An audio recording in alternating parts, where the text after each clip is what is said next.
Hello friends, જય શ્રી કૃષ્ણ. મારા કિચનમાં તમારું સ્વાગત છે. આજે આપણે સફેદ વાળને કાળા કરવાની એકદમ નેચરલ ડાય કે રેમેડી બનાવીશું.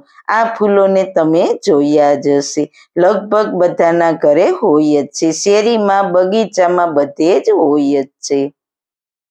તેને સદાબહાર કહે છે. તેનો મતલબ 12 મહિના આ ફૂલ ખીલે છે. ઘણા ફૂલ શિયાળામાં, તો અમુક ઉનાળામાં, તો અમુક ફૂલ ચોમાસામાં, પણ આ ફૂલ 12 મહિના ખીલેલા જોવા મળે છે. અને હા, તેનો કલર પણ એટલો ઠંડો ઠંડો પિંક કલર છે, એકદમ પ્યારો કલર. આ ફૂલ આપણી સ્કિન, વાળ માટે ખૂબ જ ફાયદા કરે છે. જો તમે વાળમાં કોઈ કલર યુઝ કરવાનું શરૂ કરી દીધું તો તમારા વાળ જો કાળા હશે તે પણ સફેદ થઈ જશે. જો તમે એકવાર કલર લગાવવાનું શરૂ કરી દીધું તો ફરી તમારે કલર કરવો જ પડશે, ડાય કરવી જ પડશે. જો તમારા વાળ થોડા સફેદ થવા લાગ્યા છે તો ફટાફટ તેને સફેદ થતા અટકાવવા માટે હું આજે તમારા માટે લઈને આવી છું એકદમ નેચરલ ડાય યા રેમેડી. બધાને ખૂબ જ પસંદ આવશે. ઘરની જ બધી વસ્તુ છે, કંઈ પણ વસ્તુ તમારે બહાર લેવા નહીં જવી પડે. કોઈ ભાગદોડ નહીં, કોઈ પરેશાની નહીં. અઠવાડિયામાં કમસે કમ એક વખત તો જરૂર યુઝ કરવો જ. હું તો કહું કે વારંવાર યુઝ કરો, કારણ કે તેને બનાવવી ખૂબ જ સહેલી છે અને ઘરની સામગ્રીમાંથી બનીને તૈયાર થઈ જશે. આપણે આમાં કોઈ કલર કે કેમિકલ્સ ઉમેર્યા નથી, એકદમ નેચરલ બનીને તૈયાર થશે. તો ચલો મારી સાથે નેચરલ ડાય બનાવવાનું સ્ટાર્ટ કરીએ. રેસીપી સ્ટાર્ટ કર્યા પહેલા જો તમને મારી રેસીપી ગમતી હોય અને હજુ સુધી ચેનલને સબસ્ક્રાઇબ ના કરી હોય તો પ્લીઝ સબસ્ક્રાઇબ કરજો અને બાજુમાં આપેલ બેલ આઇકન પ્રેસ કરજો, એટલે નવી નવી રેસીપીના નોટિફિકેશન મળતા રહે. સૌથી પહેલા એકદમ નેચરલ રીતે વાળને કાળા કરવા માટે મેં અહીંયા 20 થી 25 ફૂલ બારમાસીના લીધા છે. પછી તમારા વાળ ઉપર ડિપેન્ડ કરે છે. જો તમારા વાળ નાના હશે તો 15 થી 20 ફૂલ પણ થઈ જશે. 10 થી 15 તેના પાન પણ લઈશું. તેને ધોઈને સાફ કરીને તૈયાર કર્યા છે. હવે બીજી સામગ્રી લઈશું ચા પત્તી. આપણે જે ચા બનાવીને પીએ છીએ તે 1 ચમચી લઈશું. તેમાં અડધો કપ પાણી નાખીને તેને સારી રીતના ઉકાળી લઈશું.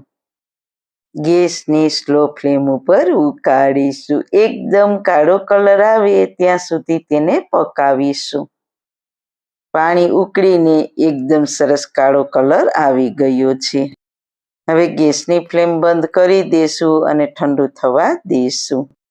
બારમાસીના ફૂલ વાળને મજબૂત, ઘાટા અને કાળા થવામાં ઘણો જ ફાયદો કરે છે, સફેદ થતા અટકાવે છે. બહુ જ ગજબ છે બારમાસીના ફૂલ.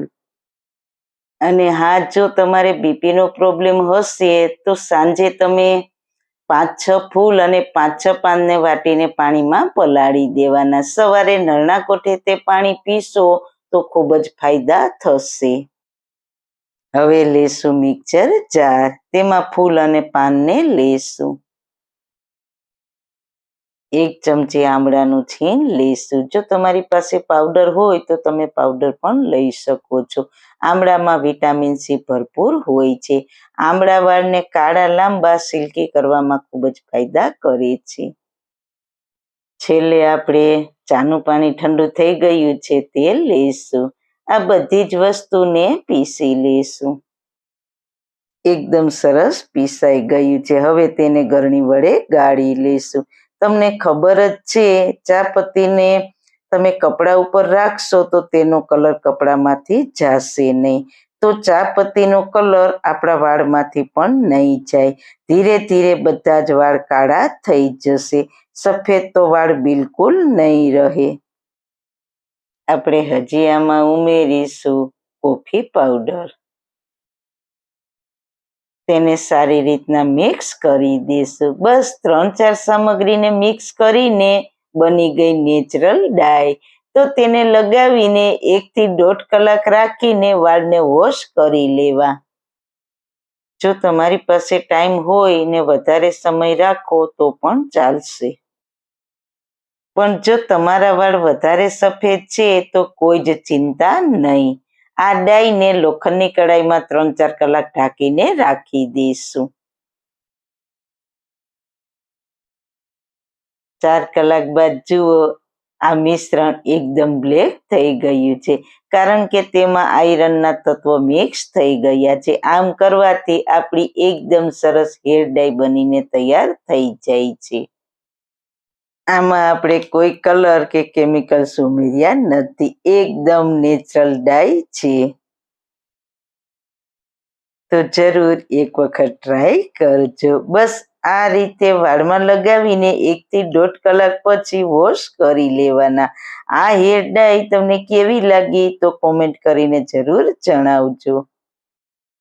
ફરી મળીશું નવી રેસીપી સાથે. જય શ્રી કૃષ્ણ.